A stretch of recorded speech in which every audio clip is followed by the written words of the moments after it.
வணக்கம் நண்பர்களே. ஏற்கனவே நம்ம 2024ல் கேட்டிருந்த டிஎன்பிஎஸ்சி கொஷின்ஸை பார்த்துட்டு வரோம். இதில் வால்யூம் டாப்பிக்கில் ஏற்கனவே நம்ம 20 கொஷின் பார்த்துருக்கோம். மொத்தமாக லாஸ்ட் இயர் 27 கேட்டிருந்தாங்கன்னு சொல்லியிருந்தோம் இல்லையா? பேலன்ஸ் இருக்கக்கூடிய 7 கொஷினை தான் நம்ம இந்த வீடியோவில் பார்க்க போகிறோம். 21வது கேள்வி பாருங்க. How many great circles can a hemisphere have? ஒரு அரைக்கோளத்தில் காணப்படும் மீப்பெரு வட்டங்களின் எண்ணிக்கை எத்தனைன்னு கேட்டிருக்காங்க. இது ஆக்சுவலாக பார்த்தீங்க அப்படின்னா நம்மளுடைய 10th ஸ்கூல் புக்கில் திங்கிங் கார்னர் அப்படின்னு ஒரு டாபிக் கொடுத்துருப்பாங்க.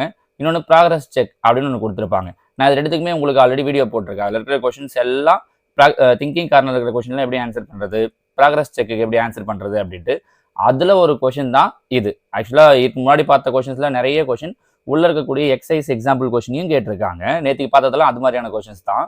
இன்னொன்று இதே மாதிரி பார்த்தீங்க அப்படின்னா திங்கிங் கார்னர் இருக்கக்கூடிய கொஷின்ஸையும் கேட்டிருக்காங்க. ஸோ நீங்கள் இந்த மென்சுரேஷன் டாபிக், அளவியல் டாபிக் ஃபுல்லாக பார்த்து வச்சுக்கிட்டீங்க அப்படின்னா நிச்சயமாக இதுல இருந்து அவங்க ஒரு 2 இல்லைனா 3 கேள்விகள் கேட்டுடுறாங்க. டிஎன்பிஎஸ்சி பொறுத்த வரைக்கும் டாபிக் நிறைய குறைச்சிட்டாங்க அப்படிங்கிறதால ஒரு 2 or 3 கொஷின்ஸ் பார்த்தீங்கன்னா இங்கிருந்தே கேட்டுடுறாங்க. இப்போ இதில் பார்த்தீங்கன்னா ஒரு அரைக்கோளத்தில் காணப்படும் மீப்பெரு வட்டங்கள்னு கேட்டிருக்காங்க. ஒரு அரைக்கோளம்னு கேட்டாங்கன்னா அதில் பெரிய சைஸ் இருக்கக்கூடிய வட்டம் எத்தனை இருக்கும் அப்படின்னு பார்த்தீங்கன்னா ஒன்னே தான் இருக்கும். ஸோ இந்த இடத்துல ஆன்சர் 1. இதில் ஆன்சர் பார்த்துட்டோம், இது பிரச்சனை இல்லை. இப்போ இதே கொஷினை மாற்றி எப்படி சார் கேட்கலாம் அப்படின்னா இங்கே ஹெமிஸ்பியர்னு கேட்டிருக்கிற மாதிரி, அதாவது அரைக்கோளம்னு கேட்டிருக்க மாதிரி வெறுமனே கோலம் அப்படின்னு கேட்டாங்கன்னா, அதாவது ஒரு ஸ்பியர்ல எத்தனை மீப்பெரு வட்டம் இருக்கும் அப்படின்னு கேட்டாங்க அப்படின்னா கோலத்துல கேட்கிறப்ப நிறைய இருக்கும். அப்போ எண்ணற்ற அப்படிங்கிறத ஆன்சர். இதுவும் ஸ்கூல் புக்ல இருக்கக்கூடிய கொஸ்டின் தான். ஒரு கோலத்துல எத்தனை பெரிய வட்டம் இருக்கும்னு கேட்டாங்கன்னா எண்ணற்ற. ஒரு அரைக்கோளத்துல எத்தனை வட்டம் இருக்கும், மீப்பெரு வட்டம் இருக்கும்னு கேட்டாங்கன்னா 1. ஸோ கோலமா இருந்தா அன்கவுண்டபிள், எண்ணற்றவைன்னு சொல்லியிருக்கணும். புரியுதுங்களா? ஏன்னா இப்போ ஒரு எக்ஸாம்பிள் அரைக்கோளம் கேட்டாங்கன்னும் போது இன்னொரு எக்ஸாம்பிள் கோலம் கேட்கறதுக்கு வாய்ப்பு இருக்கு பாருங்க. சரிங்களா? அடுத்ததா 22. ஒரு அரைக்கோளத்தின் மொத்த புறப்பரப்பு 6k² எனில் அதே ஆரமுள்ள கோளத்தின் புறப்பரப்பினை பின்வருவதில் எது குறிக்கிறதுன்னு கேட்டிருக்காங்க. இப்போ ஒரு அரைக்கோளத்தினோட மொத்த புறப்பரப்பு, அரைக்கோளத்தோட மொத்த புறப்பரப்புக்கு ஃபார்முலா 3πr². நம்ம இதெல்லாம் ஏற்கனவே ஃபார்முலா சொன்னது, அந்த ஃபார்முலா ஷீட் பார்த்தீங்கன்னா தெரிஞ்சிடும். அரைக்கோளத்தோட மொத்த பரப்பளவு 3πr². இதுதான் அவங்க எவ்வளோன்னு கொடுத்துருக்காங்கன்னா 6k². இப்போ 3யும் 6யும் கேன்சல் பண்ணிடலாம். 3 2s are 6. அப்போ πr² வேல்யூ என்ன கிடைக்கும் அப்படின்னா 2k² கிடைக்கும். அவங்க என்ன கேட்டிருக்காங்க, கோலத்தோட புறப்பரப்பு எவ்வளோன்னு கேட்டிருக்காங்க. நேற்று கொஸ்டின்ல சொல்லும்போதே நம்ம சொல்லியிருந்தோம் கோலத்தோட புறப்பரப்புக்கான ஃபார்முலா 4πr². அப்போ 4 × πr². πr² தான் வேல்யூ என்ன சொல்லியிருக்கோம், 2k²ன்னு சொல்லியிருக்கோம். அப்போ 4 2s are 8k² அப்படிங்கிறது தான் இதோட ஆன்சர். நம்ம புரிஞ்சு முடியுதா? ஸோ அவங்க சொல்றது அரைக்கோளத்துல இருந்து கோலம் கேட்டிருக்காங்க. πr² கண்டுபிடிச்சிட்டு அவங்க எதை கேட்டிருக்காங்களோ அந்த வேல்யூ கண்டுபிடிச்சிட்டா முடிஞ்சிச்சு. சரிங்களா? சின்ன சின்ன கேள்வி தான் பாருங்க இதெல்லாம். அடுத்தது 23. ஒரு கனசதுரத்தின் கனளவுக்கும் அதன் உள்ளே மிகச்சரியாக பொருந்துகிற கோளத்தின் கனளவுக்கும் இடையே உள்ள விகிதம். ஸோ இது ஒரு கனச்சதுரம்னு வச்சுக்கிறோம். இதுக்குள்ளாடி வரக்கூடிய கோலம், இது ரெண்டுத்தோட கனளவுக்கும் கேட்டிருக்காங்க. கனச்சதுரம் அதாவது இங்கிலீஷ்ல சொல்லும்போது கியூப் அப்படின்னு சொல்லுவாங்க. கோலம் இங்கிலீஷ்ல சொல்லும்போது ஸ்பியர் அப்படின்னு சொல்லுவோம் இல்லையா?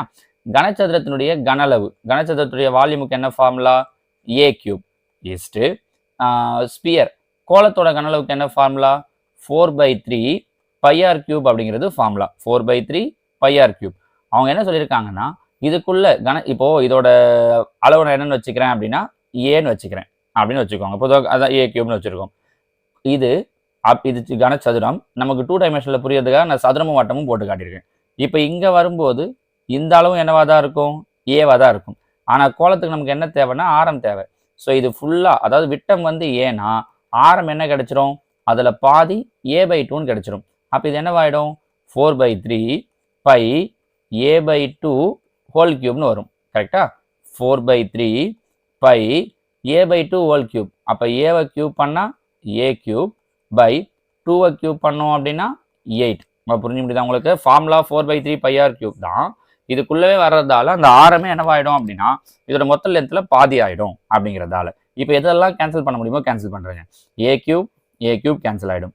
4 1s are 4, 4 2s are 8 cancel ஆயிடும். பேலன்ஸ் என்ன இருக்கும், இந்த பக்கம் 1 இருக்கும், இந்த பக்கம் மேலே π, 3 2s are 6ன்னு இருக்கும். இந்த 6ஐ இந்த பக்கம் எடுத்துட்டு வந்துடுறேன். அப்போ என்ன கிடைச்சிடும், 6:πன்னு கிடைக்கும். முடிஞ்சு போச்சு பாருங்க. ஸோ ஆன்சர் 6:π எங்க இருக்கு, ஆப்ஷன் பி 6:π. இவ்வளோ தான் ஆன்சர். இதுவே அவங்க மாற்றியும் கேட்கலாம். ஒரு கனசதுரத்துக்குள்ள கோலம் இருக்கு, அந்த கோலத்துக்கும் கனசதுரத்துக்கும் கேட்டாங்கன்னா இங்கே முதல்ல சொல்லும்போது கனசதுரம் அப்புறம் கோலம்னு கேட்டிருக்கேன். இந்த ஆர்டரில் அப்படியே எடுத்துக்கிட்டோம். இதே விஷயத்த மாற்றி கேட்கறதுக்கு வாய்ப்பு இருக்குது. அப்போ 5:6ன்னு வந்துடும். நம்ம புரியுதுங்களாம்மா? ஸோ கோலத்துக்குள்ளாடி ஒரு கனசதுரத்துக்குள்ளாடி கோலத்தை வைக்கும்போது ரெண்டுத்தோட கனளவுக்கான விகிதம் என்னவா இருக்கும்னா 6:5ன்னு இருக்கும். ஓகேவா? அடுத்ததா 24. 2.4 சென்டிமீட்டர் விட்டம் கொண்ட ஒரு கோலமானது உருக்கப்பட்டு கம்பியாக நீட்டப்படுகிறது. கம்பியின் நீளம் 57.6 சென்டிமீட்டர் என்றால் கம்பியின் விட்டத்தின் அளவு என்ன? இங்க எல்லாமே எப்படி கொடுத்துருக்காங்கன்னா பாயிண்ட்ல கொடுத்துருக்காங்க, சென்டிமீட்டர்ல கொடுத்துருக்காங்க. நான் என்ன பண்ணிக்கிறேன், இந்த பாயிண்ட் இல்லாமல் இருக்கணும் அப்படிங்கிறதுக்காக இது எல்லாத்தையும் மில்லிமீட்டரா மாத்திக்கிறேன். நமக்கு தெரியும் 1 சென்டிமீட்டர் அப்படிங்கிறது 10 மில்லிமீட்டர். இந்த ஸ்கேல் எல்லாம் பார்த்துருப்போம்ல, ஒரு சின்ன சின்ன கோடு போட்டுட்டு 10வது கோட பெரிய கோடு போட்டிருக்கோம்ல, அதுதான் 10. அந்த 10 தான் மில்லிமீட்டர் அப்படின்னு சொல்லுவோம். ஸோ 2.4 சென்டிமீட்டர் மில்லிமீட்டரா மாற்றணும் அப்படின்னா 24 மில்லிமீட்டர்னு எழுதலாம். 57.6 சென்டிமீட்டர் மில்லிமீட்டரா மாற்றணும் அப்படின்னா 576 மில்லிமீட்டர்னு எழுதலாம். ஸோ முதல்ல பாயிண்ட் இல்லாமல் மாற்றிக்கிட்டேன். இப்போ ஒன்றா வரும். என்ன சொல்கிறாங்க, ஒரு கோலத்தை உருக்கி ஒரு கம்பியாக செய்கிறாங்க. கரெக்டாக? ஒரு ஸ்பியர், ஒரு கோலத்தை உருக்கிட்டு ஒரு கம்பி அப்படின்னாலே அது என்ன ஷேப் தான் அப்படின்னு பார்த்தீங்கன்னா சிலிண்டர் ஷேப் தான். நம்ம கம்பின்னு ஒரு வடிவத்தை படிக்கலையே அப்படின்னா, கம்பிலாம் அந்த ராட்லாம் பார்த்தீங்க அப்படின்னா சிலிண்டர் ஷேப் தான். ராடு, வயர் இதெல்லாம் சொல்கிறாங்க அப்படின்னா சிலிண்டர் ஷேப். ஒரு வடிவத்தை இன்னொரு வடிவமாக மாற்றுறாங்க அப்படின்னா ரெண்டுத்தோட வால்யூமும் ஈக்குவலாக இருக்கும். இந்த ஐடியாவை தெரிஞ்சு வச்சுக்கோங்க. ஒரு வடிவத்தை இன்னொரு வடிவமாக மாற்றுறாங்கன்னா ரெண்டுத்தோட வால்யூம் ஈக்குவலாக இருக்கும். அப்போ கோலத்தோட கனளவுக்கு என்ன ஃபார்முலா? 4/3 πr3. சிலிண்டரோட வால்யூமுக்கு என்ன ஃபார்முலா? πr²h. ரெண்டு பக்கமும் பை கேன்சல் ஆகிடும். ஆர் கேன்சல் ஆகாது. இந்த ரெண்டுத்தோட ஆரமும் வேற வேறவா இருக்கும். இப்போ இங்கே பாருங்க, கோலத்துக்கு விட்டம் கொடுத்துட்டாங்க 24ன்ட்டு. அப்போ இதோட ஆரம் என்ன கிடைக்கும்? 24ல் பாதி 12. ஸோ 4/3 இன்ட்டு ஆரம் 12. 12 இன்ட்டு 12 இன்ட்டு 12. ஏன்? r³ அப்படிங்கிறதால. கரெக்டா? அது மாதிரி இந்த கம்பியோட நீளம் கொடுத்துருக்காங்க. நேற்றே சொல்லியிருந்தோம், லென்த் நீளம் அப்படிங்கிறதும் உயரம் ஹைட்டுங்கிறதும் ஆழம் டெப்த் அப்படிங்கிறதும் ஒன்று தான் அப்படின்ட்டு. அப்போ இங்கே கொடுத்துருக்கிறது ஹைட் எவ்வளோ சொல்லியிருக்காங்க? 576. அப்போ r² கண்டுபிடிக்கணும். So r² into 576. எதெல்லாம் கேன்சல் பண்ண முடியுமோ அதெல்லாம் கேன்சல் பண்ணிடலாம். 1 3 3 4 3 12. கரெக்டா? இந்த 576 பெருக்கல் இருக்கு. ஈக்குவல்ட்டுக்கு இந்த பக்கம் கொண்டு வரேன், என்னவாயிடும்? வகுத்தல் ஆகிடும். கேன்சல் பண்ண முடியுமான்னு பாருங்க. 1 4 4, 1 4 4, மீதி 1 நன்னாங்க 16, மீதி 1 நன்னாங்க 16, 144. இது பாருங்க 12 12 140, 12 12 பெருக்கிறோம். 12 12 144. அப்போ 144 144 அப்படியே கேன்சல் பண்ணிடலாம். மீதி இந்த பக்கம் என்ன இருக்கு? 4 மட்டும்தான் இருக்கு. இந்த பக்கம் என்ன இருக்கு? r² இருக்கு. அப்போ r² equal to 4, r equal to என்ன கிடைக்கும்னா 2ன்னு கிடைக்கும். நம்ம யூனிட் எல்லாத்தையும் என்னவா மாற்றிருக்கோம் அப்படின்னா சென்டிமீட்டர்ல இருந்ததெல்லாம் மில்லிமீட்டரா மாற்றிட்டோம். அப்போ ஆன்சரும் மில்லிமீட்டரில் தான் கிடைக்கும். அப்போ ஆரம் என்ன கிடைக்குது? 2 மில்லிமீட்டர். ஆனால் அவங்க ஆரம் கேட்கல. கொஸ்டின் என்ன கேட்டிருக்காங்கன்னு பாருங்க, விட்டத்தின் அளவு என்ன அப்படின்னு கேட்டிருக்காங்க. அப்போ ஆரம் 2னா விட்டம் டயாமீட்டர் என்ன கிடைக்கும்? வந்த ஆன்சர் 2ஆல் பெருக்கணும். ஸோ 2 4 மில்லிமீட்டர் அப்படிங்கிறது தான் நமக்கு உண்டான சரியான விடை. So answer option C. ஓகேங்களா? அடுத்ததா கேள்வி எண் 25. ஒரு தொழிற்சாலையின் உலோக வாளி கூம்பின் இடைக்கண்ட வடிவில் உள்ளது.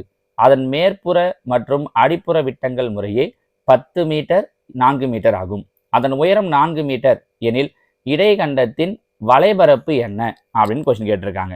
வலைபரப்பு, கனளவு, மொத்த புறப்பரப்புலாம் கேட்கும்போது நம்ம என்ன ஐடியாவை யூஸ் பண்ணலாம் அப்படின்னா, கீழே கொடுத்துருக்கிற ஆன்சர் 11ஆம் வாய்ப்பாட்டில் வகுப்படுதா அப்படின்னு செக் பண்ணியே சொல்லிடலாம். சரிங்களா? ஆரம் உயரெல்லாம் கேட்கும்போது உங்களுக்கு அந்த ஐடியா யூஸ் ஆகாது. அப்போ இங்கே பாருங்க, 100 11ஆம் வாய்ப்பாட்டில் வராது, 120 11ஆம் வாய்ப்பாட்டில் வராது.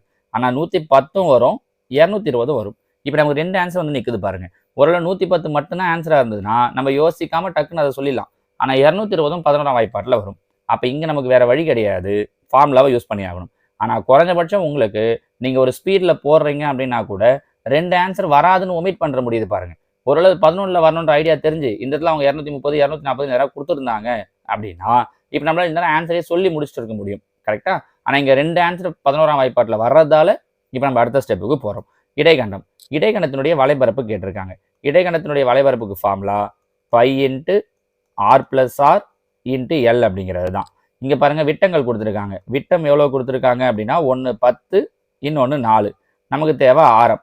அப்போ 5 4, 5 4ல் பாதி 2. கரெக்டா? அப்போது பையுடைய வேல்யூ 22/7 × r+r. 5 + 2, 5 + 2 7. இன்ட்டு எல் ஒன்று கண்டுபிடிச்சாகணும். கரெக்டா? அப்போ எல் எப்படி கண்டுபிடிக்கிறதுனா அவங்க எல் கொடுக்கல பாருங்க, ஹைட் தான் கொடுத்துருக்காங்க.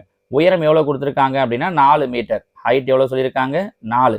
நாம் தான் எல் கண்டுபிடிக்கணும். ஏற்கனவே நம்ம கூம்புக்கு சொல்லும் போதே சொன்னோம், எல் ஸ்கொயர் ஈக்குவல் டு என்ன சொல்லியிருந்தோம், ஆர் ஸ்கொயர் ப்ளஸ் ஹெச் ஸ்கொயர்னு. அதே ஃபார்முலா தான். என்னன்னா இங்கே 2 ஆரம் இருக்குது, 5 2ன்னு சொல்லிட்டு. அப்போ இங்கே 6க்கு பதில் 2த்தையும் மைனஸ் பண்ணிடணும். 5ல் 2 போயிடுச்சு அப்படின்னா 3. அப்போ 3 ஸ்கொயர் 9 ப்ளஸ் 4. ஹெச்சோடைய வேல்யூ 4 ஸ்கொயர் 16, 9ஐயும் 16ஐயும் கூட்டினா 25. So L square 25. அப்போ எல் என்ன கிடைக்கும் அப்படின்னா 5ன்னு கிடைக்கும். நான் ஏற்கனவே இந்த ஃபார்முலா என்னன்றதெல்லாம் நம்ம சொல்லியிருக்கோம் கரெக்டாக முன்னாடி வீடியோஸில். அப்போ எல்லோட வேல்யூ 5. ஸோ பாருங்கள், பை கேன்சல் ஆகிடும்.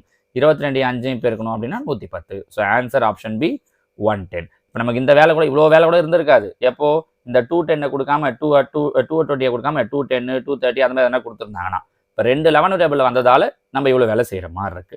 ஓகேவா? அடுத்ததா 26. களிமண்ணை பயன்படுத்தி ஒரு மாணவர் 48 சென்டிமீட்டர் உயரமும் 12 சென்டிமீட்டர் ஆரமும் கொண்ட ஒரு நேர்வட்ட திண்ம கூம்பை செய்தார். அக்கூம்பை மற்றொரு மாணவர் ஒரு திண்ம கோலமாக மாற்றினார்.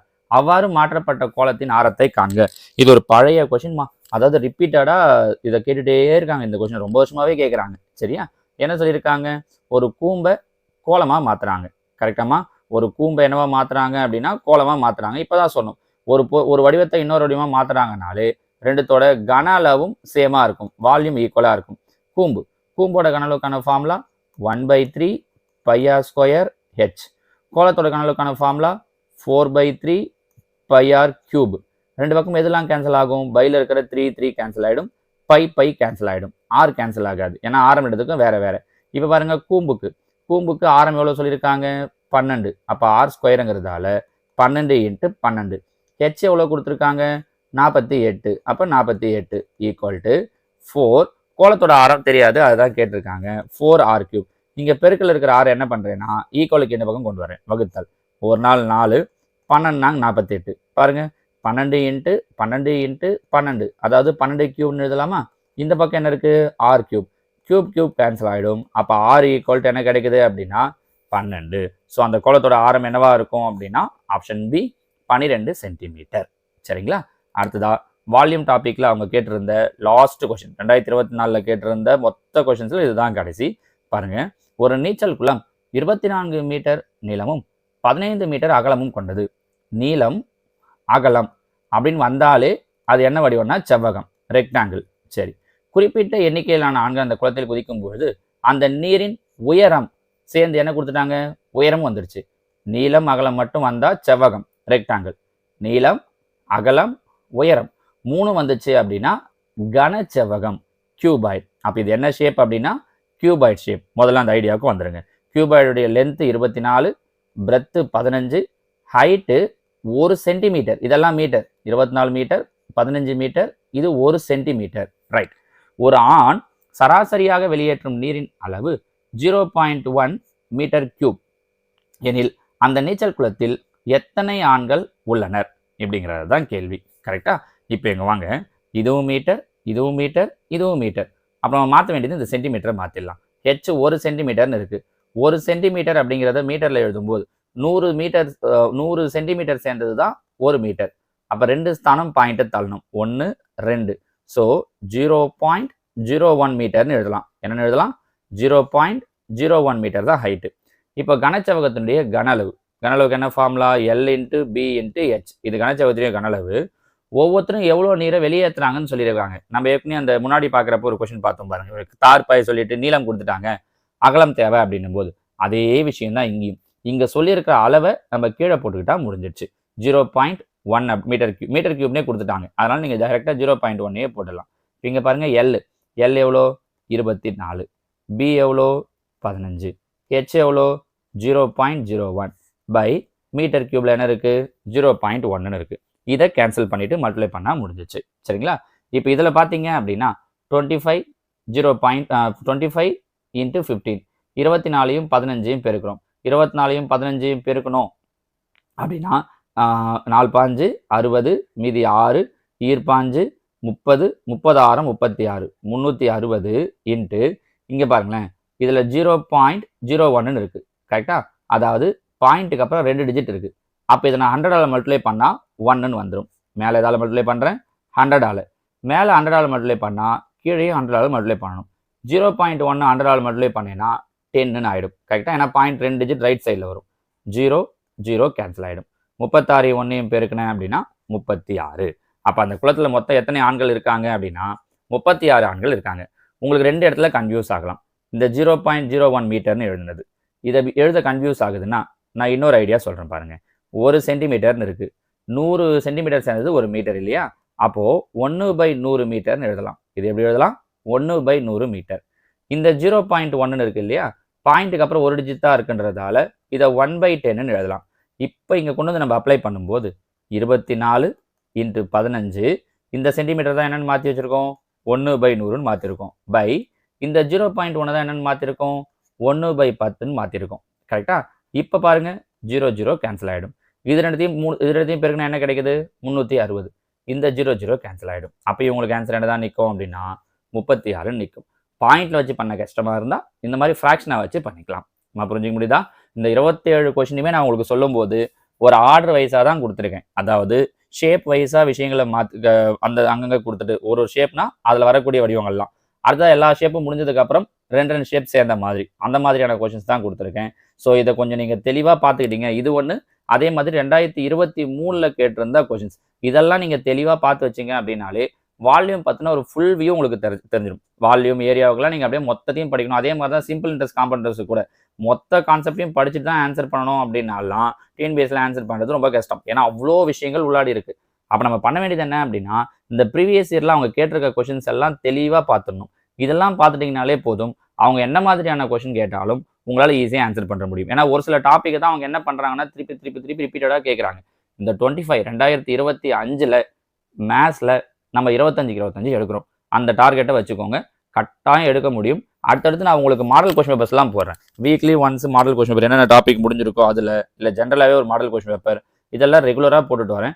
முடிஞ்சால் இந்த வார சண்டேவே நம்ம இதை ஆரம்பிச்சிடலாம். இந்த வார சண்டேவே மேத்ஸ்லேருந்து ஒரு மாடல் கொஸ்டின் பேப்பர் நான் உங்களுக்கு தரேன். நீங்கள் அதெல்லாம் ஒர்க் அவுட் பண்ணி ப்ராக்டிஸ் பண்ணீங்க அப்படின்னாலே போதும். கண்டிப்பாக இந்த 2025 கேட்குற டிஎன்பிஎஸ்சி குரூப் 4ல் 25 out of 25 உங்களால் எடுக்க முடியும். ஓகேவாம்மா? அடுத்த வீடியோவில் பார்க்கலாம். தேங்க்யூ.